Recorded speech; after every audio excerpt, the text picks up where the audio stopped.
Have you ever really stopped to think about what freedom is? I mean, true freedom. Today, we're going to dive into a story that frames this whole question as a kind of cosmic trial, a philosophical battle over the very fabric of our reality. So, welcome to The Trial of the Mirror. So, let's kick things off with the big question that's going to hang over everything we talk about today. What if freedom isn't some finish line you cross, some destination you finally arrive at? What if it's a constant, moment-to-moment battle you have to choose to fight over and over again? Keep that question in your back pocket, because it's central to this whole cosmic debate. All right, I want you to picture a place called the Upside Down Realm. It's here, in this strange dimension, that our story really gets going. We've got two incredibly powerful beings locked in a debate that could literally decide the future of consciousness itself. And what are they arguing about? Well, what it actually means to be free. And here they are, our two cosmic debaters. On one side, you have the Crimson Judge. Think fire, creation, final verdicts. He's all about making things happen. And on the other side, the Sapphire Demiurge. He's all ice, cold analysis, and endless questions.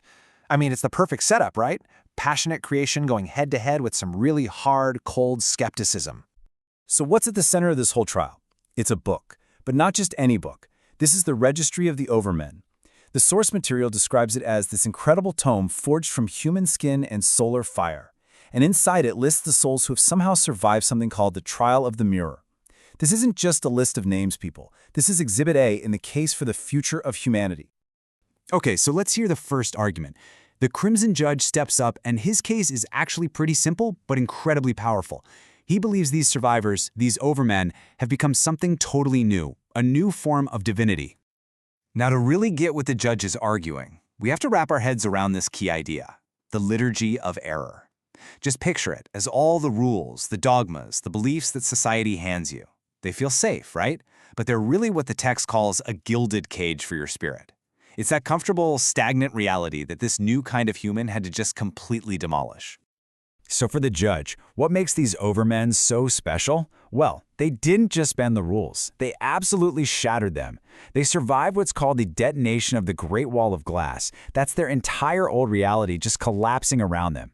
And for anyone who's read a little Nietzsche, this is going to sound familiar. They embrace their own will to power, becoming creators themselves. They now embody this pure creative force that the judge calls vital intensity. And this quote right here, it just sums up the judge's verdict perfectly. He sees them as sovereign architects. They're not just passengers anymore, following some pre-written script. No, they are actively building brand new realities out of the rubble of the old world. For the judge, this is it. This is the ultimate win. But hold on, this trial is far from over. Now the Sapphire Demiurge steps forward to conduct what he calls his cold audit. He listens to the judge's passionate case, and then he poses this absolutely chilling question. Is this new freedom just another cage? Maybe a more subtle one. So the Demiurge's first move is to unleash a sonic screech, a kind of challenge that's meant to shatter illusions. And he asks, have these supposedly free beings just traded one set of chaos runes, one system of rules and symbols, for a new one? Have they really escaped, or did they just find a new master to follow? And right here, this is the absolute core of his critique. The Demiurge asks, do they not still seek a final goal? This is such a profound challenge. He's suggesting that the very act of striving for a destination, any final truth, any ultimate state of being, is itself a kind of prison. The Demiurge then points out what he sees as a huge flaw. He says, a lot of these so-called overmen, they've faced chaos, sure, but they still miss what he calls horizontal comfort. You know, the safety and predictability of their old lives. They aren't truly ready to embrace the infinite schism, which is the state of constant change and uncertainty that he argues is the only real freedom. And this all leads to the Demiurge's most dangerous point. He argues that the very label Overman, this new, shiny ideal, could itself become the next liturgy of error, a new cage perfectly designed to replace the old one.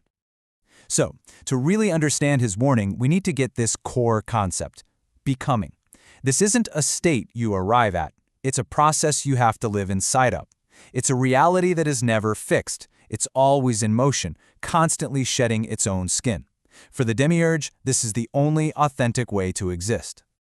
So, the trial of the mirror is a face-to-face confrontation with this constantly shifting reality. It's described as a Dionysian upheaval, this terrifying moment where your own reflection, your idea of who you are, actually becomes more real than your physical self.